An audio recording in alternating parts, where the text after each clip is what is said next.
Como a gente está falando em sistema de arquivos, só lembrando para você que no Windows a gente vai ter essa estrutura que está aí, tá? Essa é o que a gente chama de árvore de diretório do Windows. A gente já falou sobre isso bastante. Quando a gente falou, né, sobre o Windows, aí a gente está vendo que existe um diretório que a gente chama de raiz, que é o primeiro diretório que é criado automaticamente quando o disco é formatado. E aí depois o sistema cria os seus próprios diretórios para que fique tudo organizado, tá? Então aqui no caso do Windows, você está reparando que o diretório raiz ele é representado por uma barra invertida e é dentro desse diretório raiz que a gente vai ter os demais diretórios. Muito bem, no Linux o que se usa é uma estrutura muito parecida com essa. Assim como a gente viu no Windows, no Linux também existe um diretório raiz, que é o primeiro diretório criado quando uma unidade é formatada e dentro do raiz ficarão todos os demais diretórios. Então, dá uma olhadinha aqui, ó. É preciso a gente lembrar que, diferente do Windows, no Linux não existe essa história de cada unidade ser representada por uma letra. Você bem sabe, né, que no Windows, cada unidade tem uma letrinha. O HD normalmente é a unidade C. Se você instala um pendrive na sua máquina, ele vai receber automaticamente um nome, que também vai ser uma letrinha, e assim por diante. No Linux, não existem essas letras, tá? No Linux, cada unidade ela é identificada por um endereço. Então, essa é uma diferença importante que a gente precisa saber. E também é importante a gente saber que no Linux o diretório raiz ele é representado por uma barra invertida. Então, veja, essa é uma diferença que é importante a gente conhecer, que é uma situação cobrada em prova. Você saber que o diretório raiz do Windows é uma barra invertida e que o diretório raiz no Linux é uma barra diagonal comum, tá? Essa diferença é importante que você lembre dela. Dentro desse diretório ficam todas as partições, tá, muito bem. Então dá uma olhadinha aqui, ó. Essa é a árvore de diretórios do nosso Linux. Então aqui também nós temos um diretório raiz, mas o Linux cria uma série de diretórios automaticamente dentro do raiz para que seja feita então a organização do seu disco. Então você está vendo aqui o bin, dev, etc, lib, home, mnt, proc, iusr, var e boot. Eu vou falar sobre cada um deles detalhadamente, porque tem muita questão de prova que é justamente sobre o que contém cada um desses diretórios. Então, essa é uma informação que a gente precisa ter. O que tem em cada um desses diretórios. Questões de prova nos perguntam sobre isso. O diretório mais interessante da gente guardar aqui, o mais cobrado, né, o que tem as características mais marcantes, é o diretório /home, que é onde ficam os diretórios individuais de cada usuário desse sistema. Aqui na minha árvore, para dar um exemplo, eu simulei uma instituição de ensino e eu dividi o diretório /home em um diretório chamado aluno, onde ficariam os cadastros dos alunos, funcionários e professores.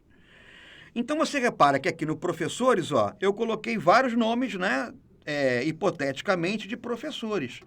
Então, é no diretório home de cada usuário individualmente que podem ficar os seus objetos, os seus arquivos, né, as suas fotos, os seus arquivos textos, seus programas, etc.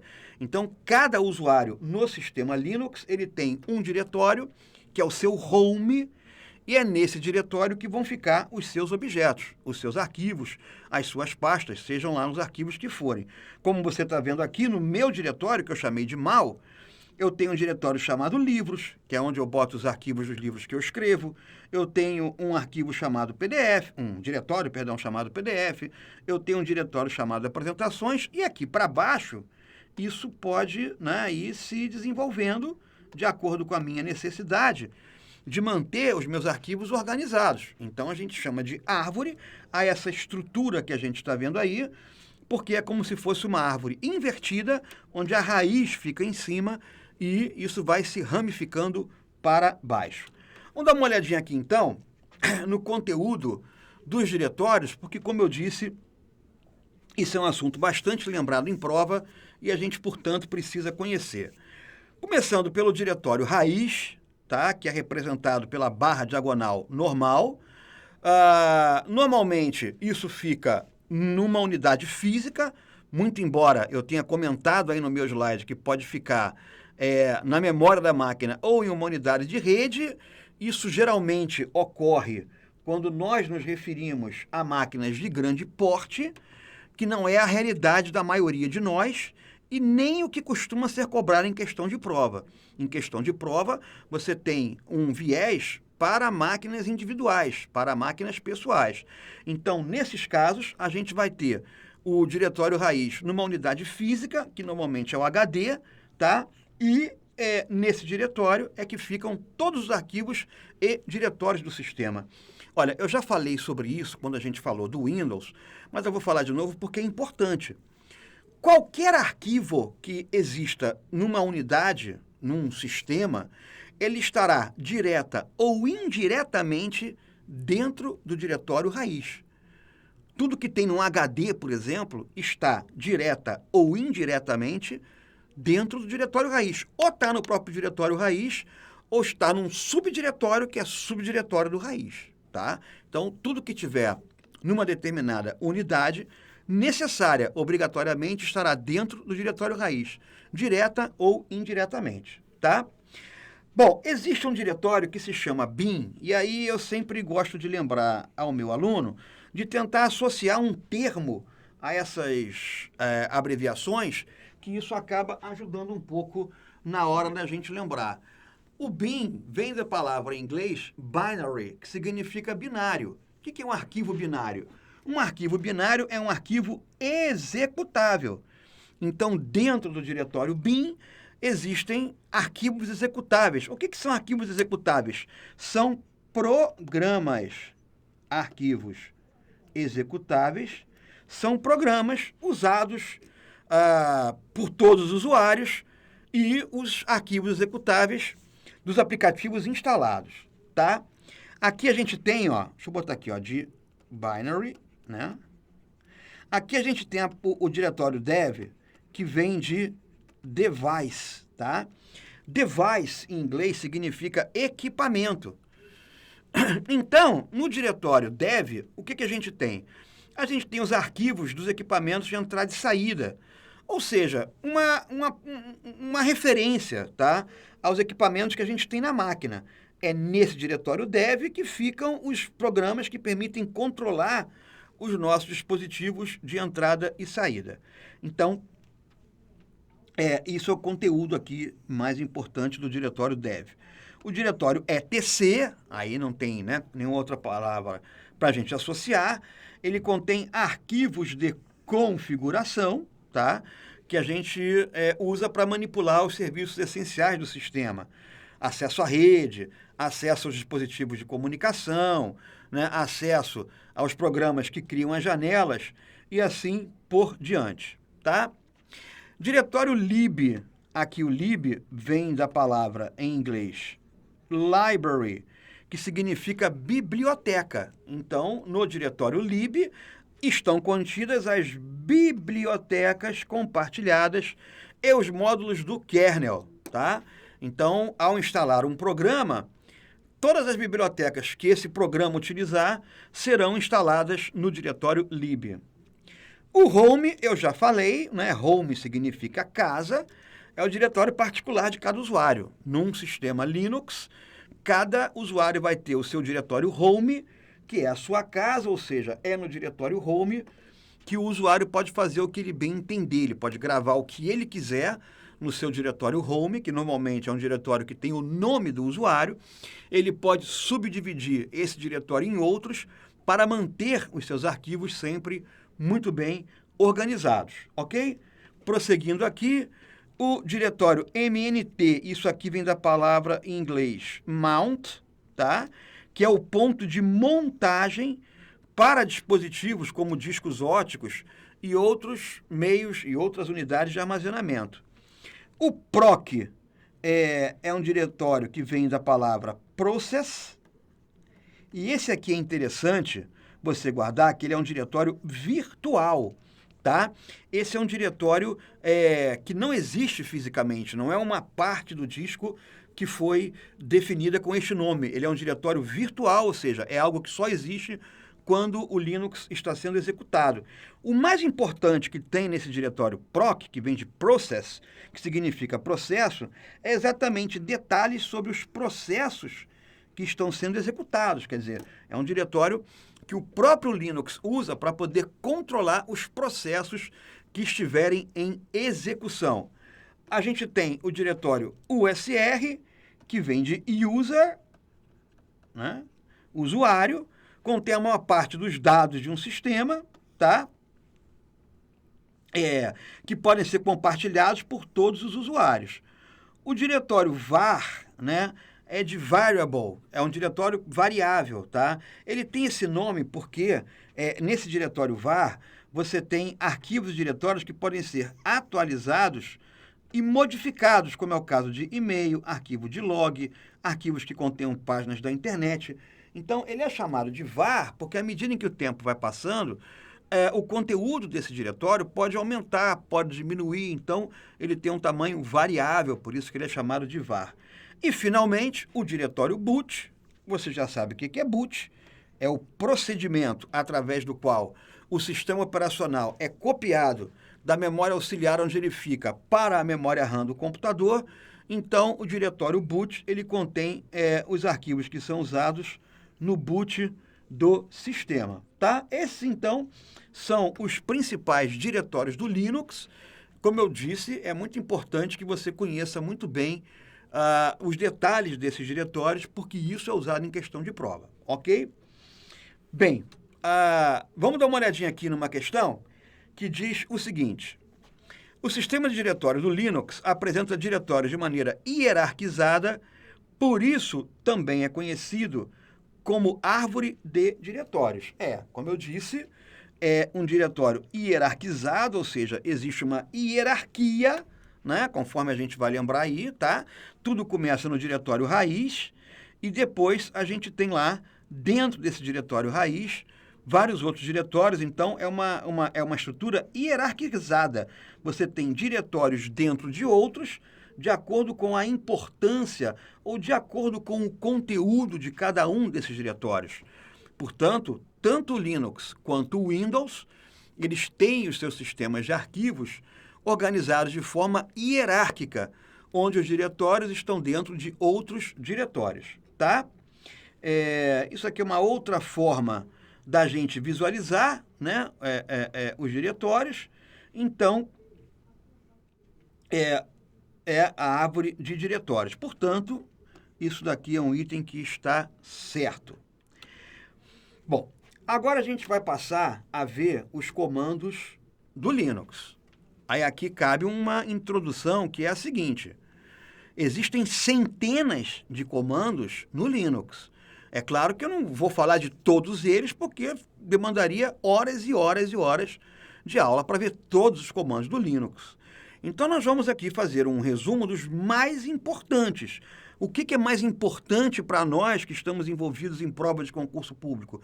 Aqueles que mais caem em questões de prova.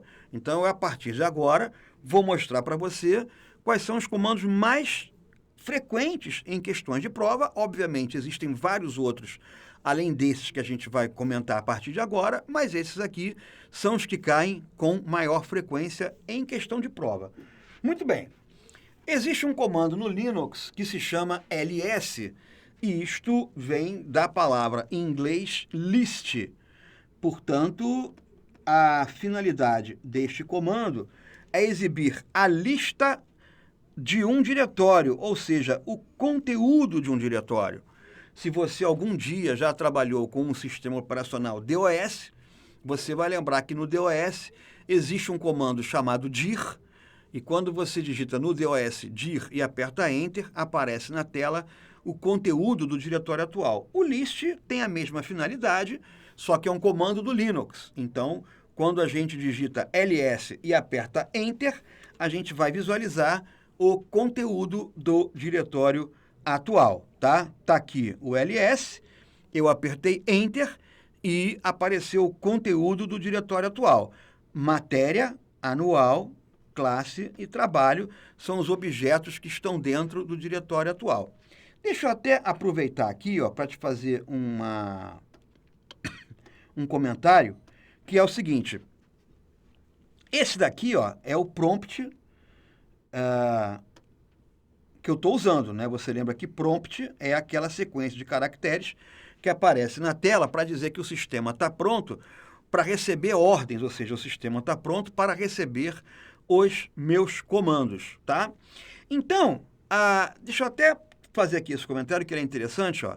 Você está vendo aqui no prompt as seguintes informações. Mal é o nome do usuário. @tty1, o usuário mal está trabalhando no terminal 1 do sistema. O arroba, ele significa at, tá? Esse caracterzinho que a gente chama de arroba, em inglês, ele tem o significado de at, então quer dizer em. Então, o mal @tty1 quer dizer que o mal está no terminal 1, tá? E o mal está trabalhando no seu diretório home aqui, ó. Tem o home e aqui o nome do diretório mal. Então, eu estou trabalhando no meu diretório, tá? Aqui também eu estou te dando uma outra informação, que é a seguinte. Os comandos do Linux, eles permitem vários tipos de parâmetros diferentes. Um parâmetro interessante que a gente pode usar com o comando ls é o comando "-l", que eu usei aqui, ó. E você repara que, então, me foi mostrado o diretório com detalhes sobre cada um dos objetos desse diretório, tá? Então, né, aqui você está vendo, para cada objeto, a lista de permissões, né? Você está vendo o nome do dono desse objeto, a que grupo esse usuário pertence, a data de criação desse objeto, a hora, né? Qual é o nome desse objeto, aqui é um diretório chamado matéria. Então, o parâmetro "-l" do comando ls exibe detalhes sobre cada objeto do diretório atual. Nós temos o parâmetro "-a", que exibe os objetos que estiverem com o atributo oculto acionado naquele diretório, e aí a gente pode utilizar esses parâmetros de forma combinada, tá? Por exemplo, aqui você repara que eu dei um ls "-la", ou seja, eu usei ambos os parâmetros que eu acabei de te mostrar em conjunto. O "-l" para me dar detalhes sobre cada objeto desse slide e o "-a" para que também sejam exibidos os objetos que estejam com o atributo oculto acionado, tá? Aqui, olha, eu estou usando um outro recurso, que é o "-r", que é o recurso que aciona a recursividade do comando. Ah, Maurício, mas o que é recursividade? É que, usando esse "-r", quando eu usar o comando ls, eu vou ver o conteúdo do diretório atual e também o conteúdo dos subdiretórios do diretório atual. Então, quando eu dei aqui, ó, o ls-r, esses são os objetos do diretório atual, tá? Matéria é um subdiretório do diretório atual e aqui estão, né, os objetos que estão dentro do subdiretório matéria. Então, a recursividade significa isso. As informações vão ser fornecidas do diretório atual e também dos subdiretórios que esse diretório tiver. Beleza? Vamos aqui ver nosso próximo comando, que é o comando mkdir, tá? Isso vem das palavras em inglês make directory, portanto, a finalidade deste comando é simplesmente permitir que eu crie um diretório, tá? A sintaxe desse comando é escrever o comando e o nome do diretório que será criado dentro do diretório local, tá? Então, né, aqui tem um exemplozinho, eu criei um subdiretório chamado novo, então, né, o mkdir tem essa finalidade. A gente tem o comando rmdir, e aí isso vem das palavras remove directory. Então, esse é um comando cuja finalidade é apagar, né, remover um diretório. Eu uso o comando rmdir, seguido do nome do diretório que deve ser excluído, e mudei o diretório. O comando cd é o comando change directory. E aí, né, também preciso conversar com você que quando a gente trabalha em modo texto, como é o nosso caso aqui, né, nós estamos vendo comandos usados em modo texto do Linux, a gente não tem aquele recurso gráfico de ver os iconezinhos que representam cada diretório. Nós estamos trabalhando em modo texto. Então, se eu estou trabalhando em um diretório e quero usar outro diretório, eu tenho que digitar um comando que faça essa alteração, que abra o diretório no qual eu queira trabalhar. E o comando que me permite fazer isso, ou seja, abrir um outro diretório no qual eu quero trabalhar, é o comando cd, é o comando change directory, onde eu vou digitar, né, o comando cd, seguido do nome do diretório que deve ser aberto, tá?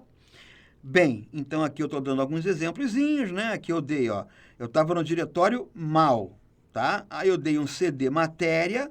Você repara que aqui embaixo o meu prompt já mudou, porque eu abri o subdiretório chamado matéria, tá? Muito bem. Comando pwd. Isso aqui vem das palavras em inglês print,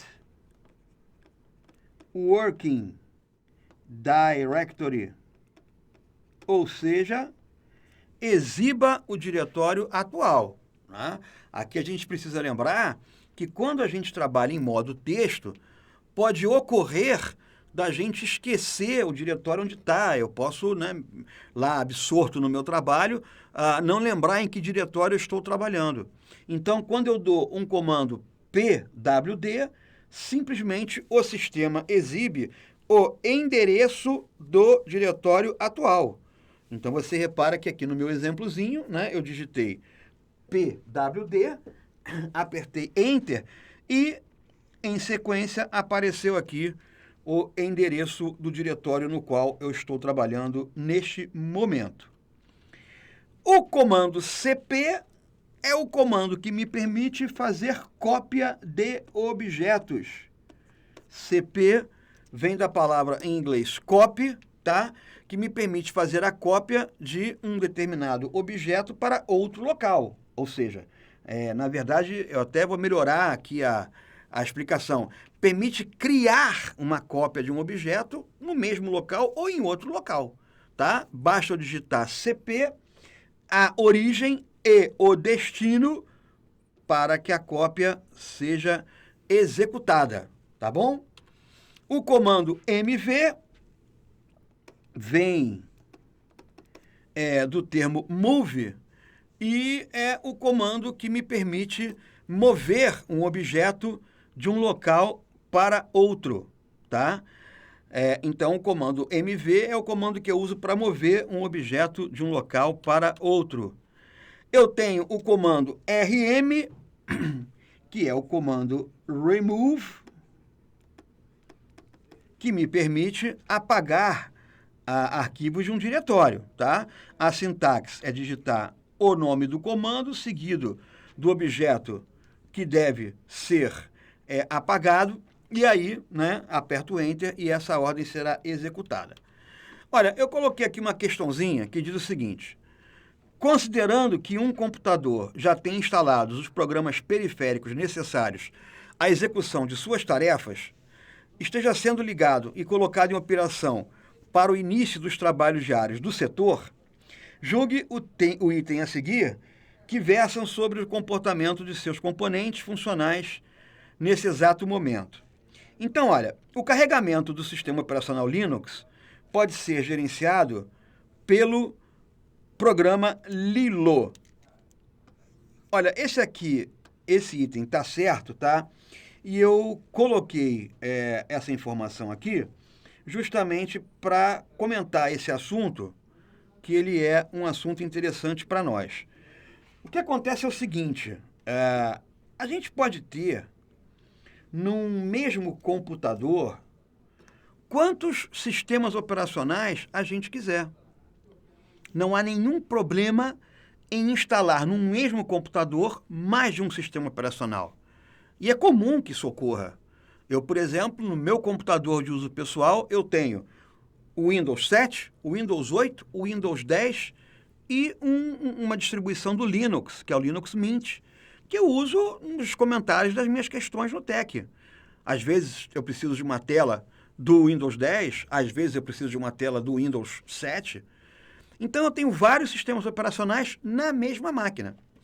O que acontece é que quando a gente tem mais de um sistema operacional numa máquina, a gente precisa ter um programa que a gente chama de gerenciador de boot, como é o caso desse carinha aqui, que é o Lilo, tá? Gerenciador de boot.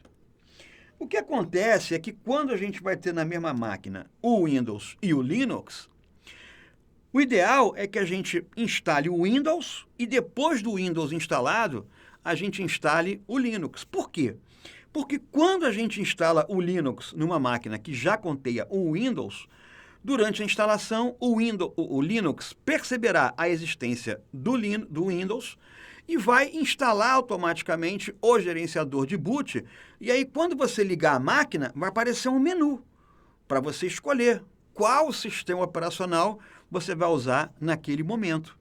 Então, existe o Lilo, que é o tema aqui dessa questão, por isso está certo, e guarda esse outro nomezinho aqui, ó, Grub, tá? Também é um gerenciador de boot que pode ser usado quando a gente instala algum sistema operacional Linux numa máquina que já contenha o Windows. Em algumas distribuições é instalado o Lilo, em outras é instalado o Grub, tá? Então a gente vai aí decidir qual deles a gente prefere, né? Ou se tiver escolha, ou às vezes não tem essa escolha. Ok? Então, com essa questãozinha, a gente fecha aqui essa parte do Linux.